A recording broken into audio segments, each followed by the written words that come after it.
राजस्थान में चुनाव प्रक्रिया पूरी हुई। अब जो दौर चल रहा है वो मुख्यमंत्री के चेहरे की लड़ाई का दौर चल रहा है कांग्रेस के अंदर। उसके साथ ही भाजपा के अंदर मंथन का दौर चल रहा है। हमने इससे पूर्व में आपको 2 सेशंस दिखाए थे। ऑडियंस जो थी वो पब्लिक एक ऑडियंस थी, उनके साथ में हमने बातचीत की थी। आज भाजपा की जीत के क्या कारण, भाजपा की हार के क्या कारण रहे, कांग्रेस की जीत के क्या कारण रहे, हार जीत के जो कारण है उनका विश्लेषण करने के लिए, बातचीत करने के लिए हम जुड़ रहे हैं पूर्व केंद्रीय मंत्री जसकौर मीणा। जसकौर मीणा जी का परिचय तो आप सबको पता भी है। सवाई माधोपुर के अंदर जो ग्रामीण बालिकाएं हैं, उन बालिकाओं के लिए ग्रामीण महिला विद्यापीठ के अंदर आप बिल्कुल एक ब्रांड एम्बेसडर की तरह काम कर रहे हैं। पशुपालन है, उसके अलावा टूरिज्म का जो बिजनेस है उसमें युवाओं को रोजगार दे रहे हैं। काफ़ी एक्टिव पॉलिटिक्स करने के साथ साथ एक्टिवली रोजगार के और सारे जो शिक्षा को लेकर के, पशुपालन को लेकर के काफ़ी सारे कार्यों में व्यस्त रहते हैं। हम जब भी समय मांगते हैं आपका हमेशा समय मिलता है। आमजन की समस्याओं को लेकर के भी, खासतौर से जो कृषि और उसके अलावा शिक्षा, इन क्षेत्रों से जो समस्याएं होती हैं उनके लिए हम जुड़ते भी हैं। काफ़ी सहयोग भी आपका रहा है हमेशा। सबसे पहले तो आपको बहुत बहुत धन्यवाद, आपने हमको समय दिया उसके लिए जी। एक पहला सवाल ये, मोदी जी आए, योगी जी आए, वसुंधरा जी हेलीकॉप्टर से उतरे, किरोड़ी जी उतरे, उसके बावजूद भाजपा हारी क्यों? भाजपा हारी नहीं है। ये जिस तरह से सोच रहे थे कि भाजपा तो बिल्कुल 30-35 पे सिमटेगी, उन लोगों के लिए तो बहुत बड़ी, मैं सोचती हूँ कि ये हमारी जीत की एक शान है कि हम 73 पे हैं। और हारने का जहां तक बात है, छोटी बात होती रहती है, पर कुल मिला के आज वोट परसेंटेज जो बीजेपी को मिला है, वो वोट परसेंटेज में अंतर केवल 1.5% का है, ज्यादा नहीं है। लेकिन उसके बाद भी यदि कोई हार जीत, ठीक है, आंकड़ों के हिसाब से हम हारे हैं। आंकड़ों के हिसाब से कांग्रेस भी बहुत आगे नहीं बढ़ी है, 99 पर ही पहुंचे, 199, जबकि उनको बहुत उम्मीद थी कि हम 150 पहुंचेंगे। उम्मीद थी कि हम तो इस समय 163 हम भी लेंगे, लेकिन वो नहीं ले पाए। उसका मुख्य कारण है कि जो उनके कार्यकर्ताओं के अंदर एक चिंता थी, एक असंतोष था, उसका रिजल्ट है कि उनको पूरे वो 153-54 की कल्पना नहीं पूरी हो पाई।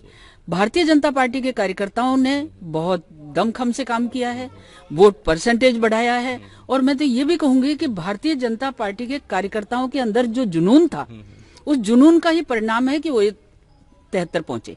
और उसके बाद मैं तो ये भी कहूंगी कि भारतीय जनता पार्टी के कार्यकर्ताओं ने पूरे राजस्थान के अंदर क्रांति की तरह काम किया है।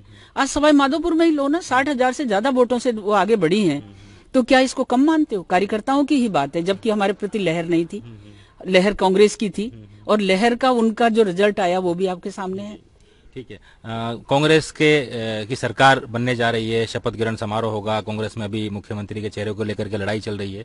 किस तरह से आप अपने कार्यकर्ताओं को और जो कांग्रेस के जो विधायक बन रहे हैं उनको कुछ बधाई संदेश देंगे? मैं कांग्रेस और उसके जीते हुए सभी विधायकों को बधाई देती हूँ, लेकिन उसके साथ में मेरे पार्टी के जीते हुए विधायकों को भी बधाई देती हूँ कि उन्होंने अपनी करिश्मा किया और अपनी पहचान बनाई और अपने व्यक्तित्व के कारण वो आगे बढ़े। लेकिन ये सारा का सारा जो श्रेय है वो मैं अकेले कांग्रेस को नहीं देना चाहती। और इसमें भारतीय जनता पार्टी के जीते हुए जितने भी विधायक हैं, सब अपनी योग्यता और भारतीय जनता पार्टी की विचारधारा को लेकर आगे बढ़े, इसलिए वो जीते हैं, अन्यथा ऐसा नहीं होता। और कांग्रेस के जितने भी विधायक जीते हैं, और उन विधायकों में कुछ विधायक ऐसे हैं जो अपने ही कर्म से जीते हैं। मैं उन, वो चाहे कांग्रेस के बागी थे, चाहे गंगापुर का विधायक जो जीता है, थानागाजी का विधायक जीता है, और ये जीतने वाले विधायक बागी होते हुए भी कांग्रेस विचारधारा से ही वापस जाकर जुड़े हैं। अच्छी बात है। हमारे भी इसी तरह से कोई हारे हैं, जीते हैं, वो सब भारतीय जनता पार्टी की विचारधारा में रचे बसे हैं और उसी में रहेंगे। जसकौर जी, आप तो काफ़ी सीनियर लीडर हैं, और इससे पूर्व में हमने जो आपका इंटरव्यू किया था कि आपका टिकट आपको नहीं दिया गया था, लाल सोट से काट दिया गया था, इस तरह की जो बात थी वो आ रही थी। और कांग्रेस का भी मामला ये रहा, भाजपा का भी मामला ये रहा कि उन्होंने अपने जो दिग्गज कैंडिडेट्स थे या युवा चेहरे थे या जो सीनियर ऐसे चेहरे थे जिनको देख करके सियासत की जाती है, आपका भी एग्जांपल हम ले सकते हैं, या डिजिटल महुआ बनाने वाले जो ओम प्रकाश हुड्डा है उनका टिकट काट दिया गया और फिर हुआ ये कि उनकी जो वो खुद 10,000 11,000 वोटों से जीते। ये सारी चीजें हुई तो सीनियर लोगों को दरकिनार करना या कहीं ना कहीं किसी कोई जननायक या महानायक बीच में आ जाता है उसकी बात मान लेना या कोई अहंकार वाली जो भावना है, चाहे कांग्रेस में हो भाजपा में, आपकी पार्टी में भी इस तरह की चीजें हुई हैं, उनको लेकर के क्या कहेंगे? इसमें कोई दो राय नहीं है कि हमारी पार्टी में भी इस तरह की बात हुई। उसका परिणाम रहा कि हम पूर्वी राजस्थान की लगभग 42 सीटों पे ऊंचा नीचा हो गई और उसी का परिणाम है कि हमारी सरकार नहीं बन पाई। अन्यथा मैं आपको ये विश्वास के साथ, मेरे श्रोताओं को भी विश्वास के साथ कहना चाहती हूँ कि भारतीय जनता पार्टी हारी नहीं है। भारतीय जनता पार्टी को हराने वाले कुछ ऐसे हो गए कि जिन लोगों ने ये सोचा नहीं कि सीनियर या युवा या कर्मठ जो भी लोग हैं उनके टिकट बदलने नहीं चाहिए थे और उनको देना चाहिए था। पूर्वी राजस्थान के यदि हम दौसा जिला देखें, मैं मीणा होते हुए कहना चाहती हूँ कि मीणा बेल्ट में जो हम बुरी तरह से हारे हैं उसमें हार का कारण केवल यही है कि मैं किसी के मन में आ गया। और अहंकार जब आ जाता है तो अहंकार के वशीभूत निस्संदेह नुकसान ही होता है और अहंकार के वृक्ष पर कभी भी फल नहीं लगता, कड़वे फल आते हैं और उसी का परिणाम हमारे सामने आया। लेकिन इसके लिए भी मैं ये कहूंगी कि अब आगे 2019 हमारे सामने है। मैं आज विश्वास के साथ कहती हूँ कि जो आज कांग्रेस का सीएम को लेकर के जिस तरह का झगड़ा चल रहा है, जिस तरह की उथल पुथल चली हुई है, 2019 में हम 25 के 25 सीट राजस्थान से लेंगे, कोई रोक नहीं सकता इसको। नहीं, ये अहंकार की आपने बात कही थी और दूसरी बात आपने कही कि कहीं ना कहीं ऐसे लोग आ जाते हैं। हमको बीच बीच में ऐसी बातें भी आई सामने की जो सीएम है उनकी भी केंद्र से पूरे 5 साल के अंदर उठापटक चली। उसके अलावा किरोड़ी लाल जी जो है वो कई सालों से गालियां दे रहे हैं, और भी चीजें चल रही हैं, है ना। उसके बाद वो वहीं आ गए। तो ये दोनों ये जो नया एक रिश्ता पनपा, वो भी कहीं ना कहीं एक रीजन बना है। ऐसा कहीं ना कहीं से हमारे पास फीडबैक आए, इस पर क्या कहना चाहते हैं? इस पे मैं एक ही बात कहूंगी कि स्वार्थ जब मन में जागृत हो जाता है और अहम जब जागृत हो जाता है और मैं ये सोचूं कि मैं ही सर्वश्रेष्ठ हूं, मैं ही आगे बढ़ सकता हूं, नहीं, हम जब तक शब्द नहीं आएगा, हम मन में नहीं आएगा। और दूसरी बात एक और है कि ये अहंकार के बलिभूत पे ही बलि चढ़ गए और इसमें कोई दो राय नहीं कि उन्होंने अनेक जो कर्मठ, जुझारू और जीतने योग्य कैंडिडेट थे उनको दरकिनार करके आगे जब बढ़े, उसी का परिणाम है कि कांग्रेस को फायदा मिल गया। और नहीं तो कांग्रेस को फायदा होने का प्रश्न ही नहीं था। हम निस्संदेह दोबारा सरकार बनते, सीएम के नेतृत्व में सरकार बनाते, पर इसमें कोई दो राय नहीं। आज ओम प्रकाश हुड्डा, उसका हुड्डा का एक ही कारण है। दूसरी बात है कि मैं अपने आप को भी यदि कहूं, मैं भी टिकट मांग रही थी। टिकट मांगना कोई बुरी बात नहीं है, और जहां मैं टिकट मुझे नहीं मिला तो मेरे यहाँ एक युवा को टिकट मिला, मैंने भरपूर उसका काम किया और यहाँ तक कि लगभग 50-60 हजार रुपए मैंने वॉइस कॉलिंग पे भी खर्च किए ताकि भारतीय जनता पार्टी का कार्यकर्ता गुमराह ना हो, निराश ना हो और उसके मन में एक उत्साह बना रहे। लेकिन जो 35 साल से जमा हुआ उसके सामने का कैंडिडेट था, उसकी रणनीति वो समझ नहीं पाया युवा, जिसके कारण वो परास्त हुआ। दूसरी बात एक मैं बात ये पूछना चाह रहा हूँ, अभी आपने बताया कि आपने लालसोट से टिकट मांग रहे थे, टिकट कटा, उसके ऊपर भी हमारे ऊपर भी काफी सारे क्रिटिक आई। एक युवा जो है नरेश मीणा यहाँ पर आए थे, उन्होंने भी बताया कि किसी जननायक जो है उसने ये किया। फिर यहाँ दीपक मीणा जो टिकट मांग रहे थे, यहाँ से युवा नेता एक चेहरा है, उनके साथ भी जो है कहीं ना कहीं धोखेबाजी वाली बात किसी की तरफ से आई, युवा उससे निराश हुए। तो ये जो अहंकार वाला जो बात आ रही थी, ये अहंकारित लोग कौन है? ये अहंकारित लोग जग जाहिर है। हमारे समाज में इस तरह के अहंकारित लोग सदैव ही समाज को नुकसान देते आए हैं। मैं तो भारतीय जनता पार्टी एक राष्ट्रवादी विचारधारा को लेकर पैदा हुई है और भारतीय जनता पार्टी देश को जगत गुरु बनाना चाहती है। और जगत गुरु बनाने में आज हमारे वर्तमान प्रधानमंत्री नरेंद्र मोदी जी, उन्होंने देश की इमेज विदेशों में जिस तरह से कायम की है, इन सबको ध्यान न रखते हुए कुछ ऐसे स्वयंभू, ऐसे अपने आप में अहंकारी, वो अहंकारी नाम बार बार क्या लूं किसी का, क्योंकि वो मेरे लिए तो एक भाई के समान है, लेकिन वो भाई मुझे छोड़कर, मीणी को छोड़ करके वो दूसरी से बहन भाई बन गए। मैं क्या करती इसका? मैं क्या करती? बट ठीक है, अपने अपने विचार है, कल आपका भी विचार बन सकता है कि आप भी किसी दूसरे से दोस्ती करेंगे, बहन भाई बन जाओगे, तो मैं क्या करूं इसमें। लेकिन उसने बनते समय ये नहीं सोचा कि मेरी अपनी बहन जो कर्मठ है, जुझारू है, मेहनती है, उसूलों पे रहती है, जनसेवा करती है, और जनसेवक के रूप में ही मैं राजनीति में आई थी, जनसेवक ही आज हूं, जनसेवक ही सदा रहूंगी, और अंतिम क्षण तक कमल का फूल मेरे चिपका रहेगा। लेकिन इस बात को वो समझ ही नहीं पाया, और उसने फिर अभी बहन पत्नी को लड़ा दिया, फिर भतीजे को लड़ा दिया, सब जगह से चित्त हो गया, और चित्त होकर के उसने सारे समाज को ही चित्त कर दिया। तो ऐसी परिस्थितियों में मैं ना जाति की राजनीति करती, ना मैं एक बंदे की राजनीति करती, ना अहंकार की राजनीति है, मेरी सर्व समाज की राजनीति है। सर्व समाज ही इस देश का मालिक है, और युवा इस देश के मालिक हैं। युवाओं को गुमराह करके मैं उनको पदच्युत करूं या उनको गलत रास्ते पर भेज दूं, ये मेरा धर्म नहीं है। मैं चाहती हूँ युवा शक्ति मुझसे सीखे, व्यवसाय सीखे, एजुकेशन में आगे बढ़े, वो कृषि में आगे बढ़े, पशुपालन में बढ़े, उद्यानिकी में बढ़े, और जो हमारे प्रधानमंत्री नरेंद्र मोदी जी का सपना है कि किसान जो है वो अपनी आय 10 गुनी करे, वो तो 2 गुनी की कहते हैं, मैं कहती हूँ 10 गुनी करे, और वो ही 10 गुनी करने का तरीका मैंने अपने आप में समाहित किया हुआ है, जिसको मैं समाज के नौजवानों को, नवयुवतियों को, ग्रामीण कृषकों को, गांव के मजदूर महिलाओं को, उनको आज भी मेरे साथ जुड़े हुए हों। तो मैं तो चाहती हूँ ना कि वो किसी न किसी तरह से मेरे अनुभव को लेकर, मेरे जानकारियों को लेकर, जो भगवान ने मुझे दी है, उन जानकारियों को लेकर मैं आगे बढ़ूं और इन तक वो जानकारियां पहुंचाऊं, ये मेरा लक्ष्य है।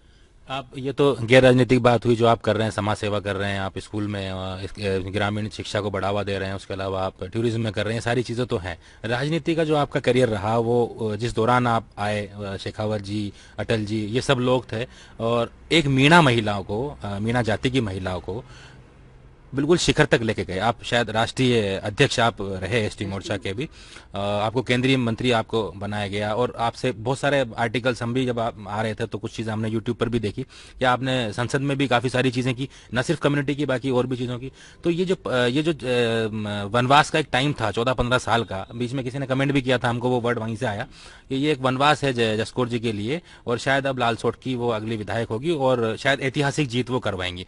दरकिनार कर दिया गया ये। अब इसको आप कैसे देखते हैं? क्या ये साजिश का हिस्सा है, या ये कहीं ना कहीं ऐसा है कि मीणा समाज की राजनीति सिर्फ किसी के पर्टिकुलर एक आदमी के, जो एक व्यक्ति विशेष की ठेकेदारी हो गई है? कैसे इसको देखते हैं और इसको कैसे आप खत्म करना चाहेंगे? देखिए, अटल जी का, आदरणीय भैरू सिंह जी शेखावत का, और उस समय के जो लोग भारतीय जनता पार्टी के थे, आदरणीय जसवंत सिंह जी, और ये ऐसे लोग थे जिन्होंने इस भारतीय जनता पार्टी की नींव में अमृत डाला था।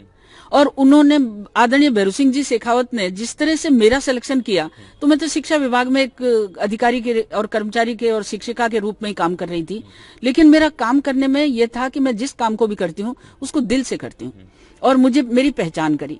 फिर दूसरी बात है कि मेरे मन में, जबकि मीणा समाज पहले से ही कांग्रेस के साथ था, बीजेपी के साथ नहीं, क्यों सोच ही नहीं थी, लेकिन मेरे मन में राष्ट्रवादी की भावना थी, और राष्ट्रवादी भावना मेरे मन में आज भी है, और मैं आज भी चाहती हूँ कि ये राष्ट्र आगे बढ़े, और ये बढ़ेगा उन बुजुर्गों के धरातल जो उन्होंने बनाया, अटल जी ने, भैरू सिंह जी ने, जसवंत सिंह जी ने, अडवाणी जी ने जो धरातल बनाया, आदरणीय मुरली मनोहर जी जोशी ने, उसी धरातल को लेकर के आज नरेंद्र मोदी जी जिस तरह से हमारे देश को आगे बढ़ा रहे हैं, सम्मान दे रहे हैं, ये कल्पना थी मेरी, और इसी कल्पना के आधार पे मैं गांव की बच्चियों को, आज 1500 बच्चियां हैं मेरे पास, और 1500 बच्चियां पहली से लेकर हायर एजुकेशन तक पढ़ रही हैं। दूसरी बात है कि आज जो 450-500 युवा मेरे साथ काम कर रहे हैं, चाहे वो टूरिज्म कर रहे हैं, चाहे वो एग्रीकल्चर में कर रहे हैं, चाहे हॉर्टिकल्चर में कर रहे हैं, तो मेरा हमेशा सपना रहा है कि हमारे देश का नौजवान अपने पैरों पे खड़ा हो, अपने हाथों से काम करे, अपने दिमाग को यूज करे, और इस तरह से दिमाग को यूज करते हुए मैं तो मेरे सोशल मीडिया के माध्यम से भी अनेकों बार ये समझाइश करती रहती हूँ, डालती रहती हूँ, बताती रहती हूँ कि आप देखो मैं क्या कर रही हूँ, कैसे कर रही हूँ, आप आइए मेरे पास, मैं सिखाऊं आपको, मैं आगे बढ़ाऊं। मैं कभी भी नौजवान को पद भ्रमित नहीं करती।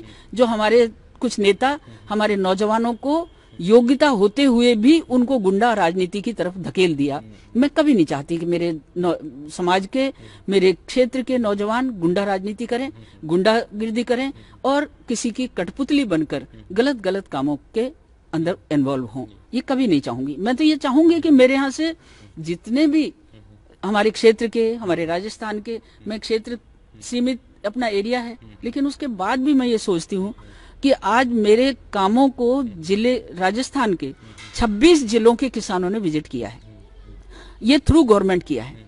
तो जब वो किसान मेरे पास आते हैं तो मैं उनको एक ही बात कहती हूँ कि आप अपने बेटे को केवल सरकारी नौकरी की तरफ ही धक्का मत मारो, आप उसको एक दिन के अंदर वो 20,000 कमा सकता है एक दिन में, यदि वो पशुओं का काम करे, यदि वो डेयरी का करे, यदि वो हॉर्टिकल्चर का करे, तो हम 1 बीघा जमीन के अंदर 5 लाख पैदा कर सकते हैं। मैं 29 बीघा जमीन में 1.25 करोड़ पैदा कर रही हूँ, तो क्या मैं ये जो मैंने किया है मैं दूसरों को सिखाऊं?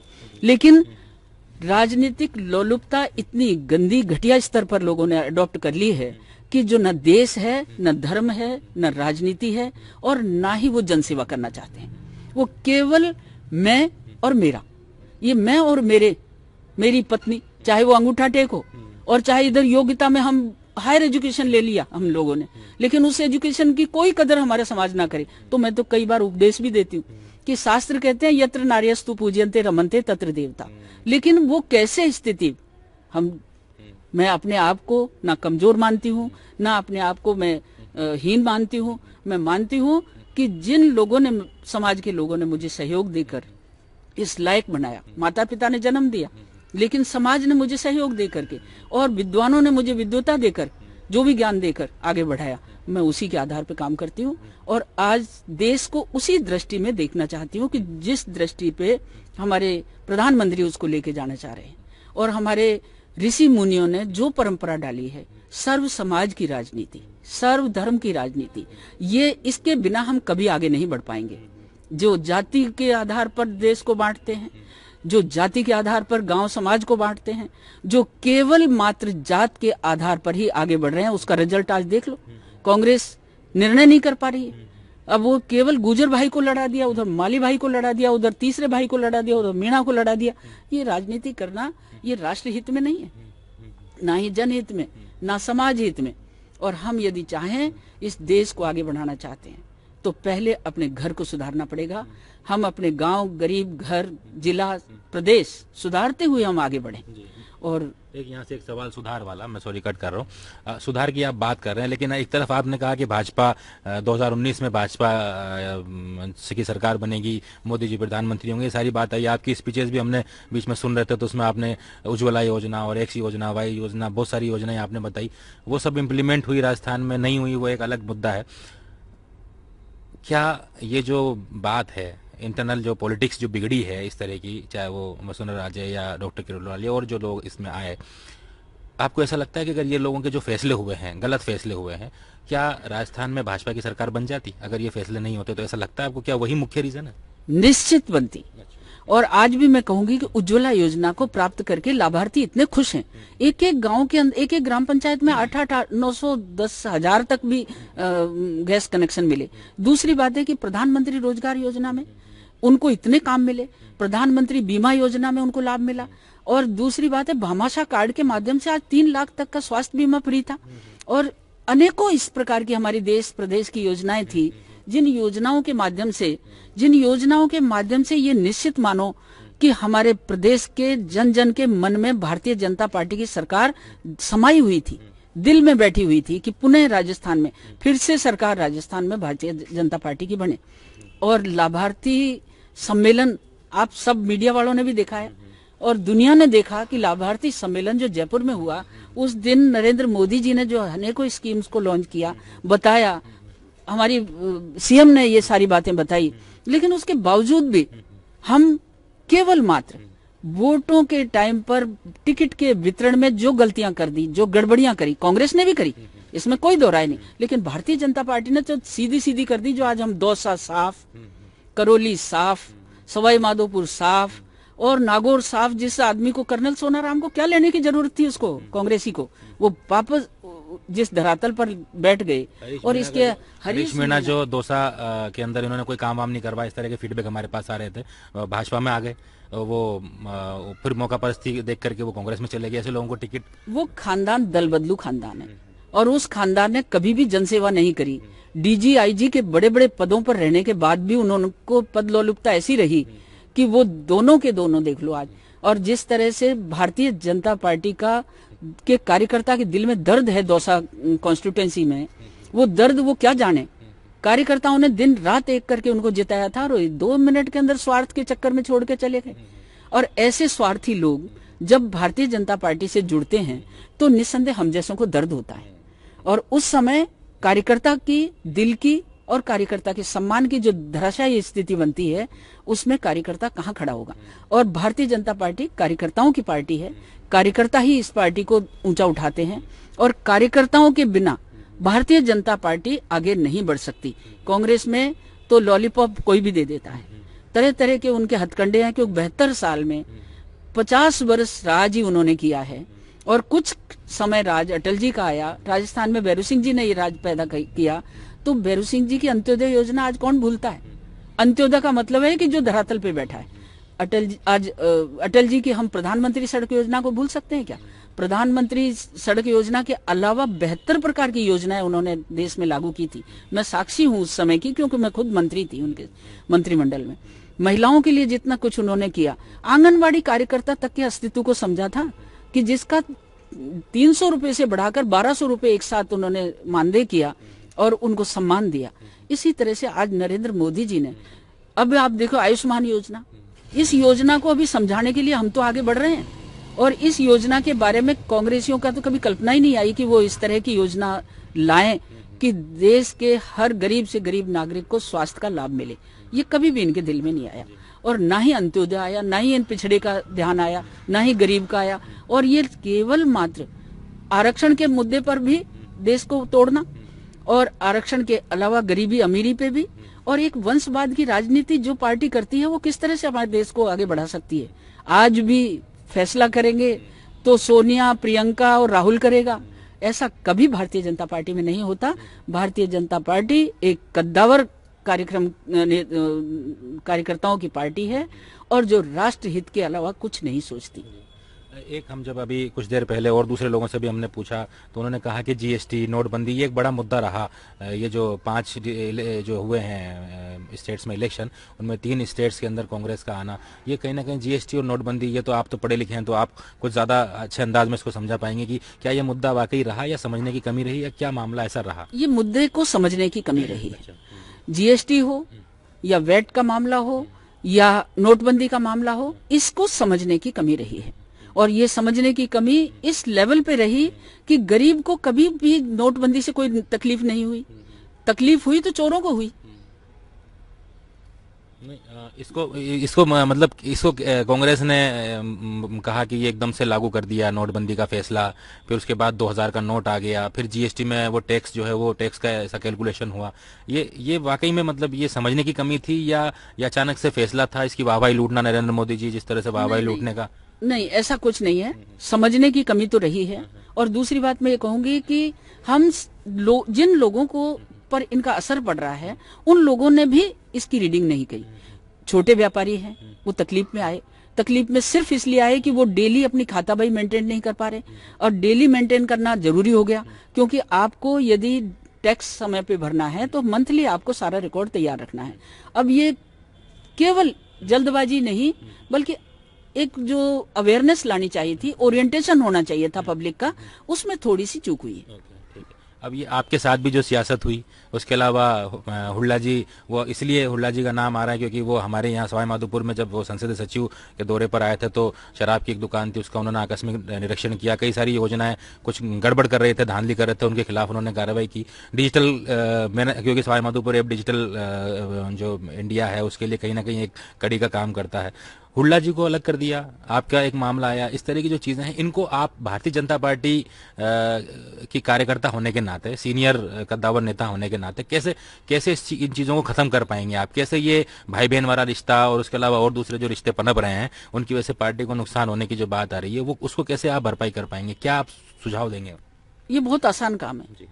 जिस तरह से मैं सोचती हूँ कि ओम प्रकाश हुड्डा जैसे यूथ वो कब आए जिस समय भारतीय जनता पार्टी से हमारे ये कद्दावर नेता जो अपने आप को कहते हैं, जो महानायक कहते हैं, ये तो 8 साल तक पार्टी के लात मार के बाहर चले गए थे। और उस समय हमारी सीएम ये ढूंढ रही थी कि हमारे इनकी जगह पर मिले। उस समय पैदा हुआ ओम प्रकाश हुड्डा, और वो इस कर्मठता से पैदा हुआ, इस ईमान और धर्म से पैदा हुआ, और उसी बीच में लगातार मतलब उसने अपनी मेहनत इतनी करी कि उस मेहनत के बलबूते पे वो जीत कर आगे आ गया। उस समय आवश्यकता थी हमारी सीएम को हमारी, लेकिन जैसे ही 8 साल गालियां खाने के बाद भाई बहन बन गए, तो उसके बाद हम क्या करते? भाई बहन तो आप भी बन जाओगे कभी किसी के, और आप हमको गाली दो आज, कल भाई बहन बन जाओ, हम क्या करें इसका? तो ये हमारे यहाँ बस की बात नहीं थी। लेकिन आज मैं ये कहती हूँ कि समय वो है कि नियत आपकी साफ होनी चाहिए, राष्ट्र के प्रति आपका लगाव होना चाहिए, दिल के अंदर देश का दर्द होना चाहिए, तो निस्संदेह आपको विजय मिलेगी और आप आगे बढ़ेंगे। कोई रोक नहीं सकता, मेरा विश्वास है। मुझे किसने रोका? ठीक है, राजनीति 5 वर्ष आई, और 5 वर्ष में राजनीति में रहकर मैंने जो जनसेवा की है, किसी भी तरह का कलंक मेरे आज तक नहीं लग सकता, क्योंकि मैंने ईमान और धर्म की राजनीति की, सर्व समाज की राजनीति की। मैं जिस समाज में पैदा हुई हूँ उसके लिए भी मैंने राम नाम आगे बढ़ाया। माननीय अटल बिहारी वाजपेयी जी ने एक पहली बार मीणा जाति की महिला को मंत्री बनाया। तो मंत्री इसलिए कि पार्लियामेंट परफॉर्मेंस थी मेरे अपने कर्म थे, लेकिन कर्म को यश देने वाले वो महान नायक थे जिन्होंने मुझे मंत्री तक पहुंचाया। उस समय जब मैं मंत्री बनी तो देश में कोई भी मीणा ऐसा नहीं था जिसके घर पटाखे ना चले हों, लेकिन ये पटाखे चलना ही हमारे इस महानायक को खटक गया, और खटक करके यही मेरे विरोध में आगे बढ़ गया। और मुझे जो ये 14 वर्ष का वनवास मैंने काटा है, ये उस महानायक के कारण ही काटा है। अन्यथा मीणा समाज आज मुझे दिल से चाहता है। मीणा समाज में जो आज मेरी कदर है, लेकिन इस कदर को शायद कुछ लोग समझ नहीं पाए, हमारे केंद्रीय नेतृत्व भी नहीं समझ पाया, प्रांतीय नेतृत्व भी नहीं समझ पाया। आज भी मैं जहां कहीं भी मीणा समाज के किसी कार्यक्रम में खड़ी होती हूँ तो मुझे गर्व होता है कि वो मुझे इतना लाइक करते हैं। लेकिन मैं उसके साथ साथ एक ही बात कहती हूँ कि मैं सर्व समाज की हूँ, सर्व धर्म की हूँ, लेकिन समाज में पैदा हुई हूँ तो समाज का नाम रोशन करना मेरा धर्म और कर्म है, मैं करती हूँ, लेकिन राष्ट्र के प्रति हित रखते हुए। अब जसकौर मीणा, पूर्व केंद्रीय मंत्री, बहुत दिनों से सुन रहे हैं, पूर्व केंद्रीय मंत्री, पूर्व सांसद, पूर्व ये इसको हटाने का इरादा है आपका? कैसे करेंगे राजनीति? अब आगे करेंगे कि नहीं करेंगे? बीच में सुन रहे थे कि आप कांग्रेस में भी जाने की कोई बात आई थी, हालांकि हमने इंटरव्यू किया, उसमें आपने कहा था ऐसा कुछ इरादा नहीं है, पार्टी नहीं छोड़ेंगे, ये सब अफवाहें भी आई सारी चीज। अब राजनीति कैसे करेंगे? जब पार्टी ने मुझे दरकिनार किया तब मैंने पार्टी के प्रति अपनी वाणी को मुखर होकर के पार्टी के प्रति निष्ठा को जाहिर किया। अभी भी जब मुझे लगा कि लालसोट से मुझे टिकट नहीं दिया गया तो मैंने सोचा कहीं ऐसा ना हो जाए जो मेरी पार्टी वहां हार जाए, और मैंने तुरंत वहां अपना वक्तव्य जारी किया, कार्यकर्ताओं के लिए अपील की, और मैंने अपने सोशल मीडिया के माध्यम से कार्यकर्ताओं को सजग किया कि पार्टी के विरुद्ध एक कदम भी नहीं रखना है। मेरा जहां भी आवश्यकता होगी मुझे आप तुरंत जहां कहेंगे मैं खड़ी होंगी। और मैंने खूब बिना प्रदेश के गाइडेंस के मैंने दमखम से प्रचार किया। रामगढ़ पचवारा के अंदर मैंने स्पष्ट बोला कि 2003 में एक भतीजे को लेकर आई थी और 2018 में दूसरे भतीजे को लेकर आई, और मैं सबको संकल्प दिलाती हूँ कि इसको जिताकर भेजना है। अब क्षेत्रवाद की राजनीति या ओछी राजनीति या हेलीकॉप्टर से उड़ने वालों की राजनीति तो देखो मुझे आती नहीं, मुझे तो धरातल की राजनीति आती है और जनहित की राजनीति आती है। नहीं, राजनीति में करियर की सवाल हमने पूछा था, उसके साथ जब आपने हेलीकॉप्टर वाली बात आई तो हमको याद आया कि मोदी जी आए नांगल प्यारी वास, जिसका आपका मीणा हाईकोर्ट भी बोलते हैं, उसमें वो बजा रहे हैं, और किरोड़ी जी जो है उनको अपना एक रुमाल, जिसको क्या बोलते हैं आप, वो पहना रहे हैं गले के अंदर। ये सारी राजनीति में वहां पर तो वोटिंग परसेंटेज इतना कम हो गया, जहां मोदी जी आए जिसके कहने पर आए। वहाँ किरोड़ी जी ने मुझे बुलाया नहीं, मुझे बुला लेते तो उस दिन वोट परसेंटेज बढ़ जाता। अब राजनीति में क्या, आगे क्या? अभी भी मैं राजनीति में, पार्टी चाहेगी, मैं राजनीति में सक्रिय हूँ। अब सक्रिय तो कार्यकर्ता की हैसियत से आज सक्रिय हूँ, और कार्यकर्ता की हैसियत से सक्रिय रहने वाले ही आगे बढ़ते हैं, हेलीकॉप्टर में उड़ने वाले नहीं बढ़ते। अच्छा, जाते जाते चूंकि आप एक शिक्षिका भी हैं और मेंटर भी हैं, आप बेटी बचाओ के लिए इतना जबरदस्त काम कर रहे हैं, खासतौर से युवाओं को लेकर के, कोई सवाई माधोपुर के जो युवा और भी बाहर के कई सारे हजारों हमारे दर्शक हैं, क्या मैसेज आप कम्युनिकेट करना चाहते हैं? मैं युवा शक्ति को आह्वान करना चाहती हूँ कि खुद को कर बुलंद इतना, खुदा खुद बंदे से पूछे, बता तेरी रजा क्या है। बहुत बहुत धन्यवाद। तो ये थी जसकौर जी मीणा, जिन्होंने राजनीतिक, गैर राजनीतिक और अपने जो काम, जो क्षेत्र में काम किए हैं वो सब बताया। जो हार और जीत के जो कारण रहे, जो बातें सारी आपने सुनी इनकी ज़बानी। और हम पुनः आप जितने भी दर्शक हैं उनका भी धन्यवाद देते हैं। जसकौर जी, आपका भी बहुत बहुत धन्यवाद कि जब भी आपको हमने राजनीतिज्ञ के तौर पे याद किया या एज कृषक की हैसियत से याद किया, शिक्षिका की हैसियत से आपने हमेशा समय दिया, उसके लिए आपका बहुत बहुत धन्यवाद। तो फिर किसी सेशन में मुलाकात होगी। बने रहें सवाई माधोपुर ऐप के साथ। Thank you so much.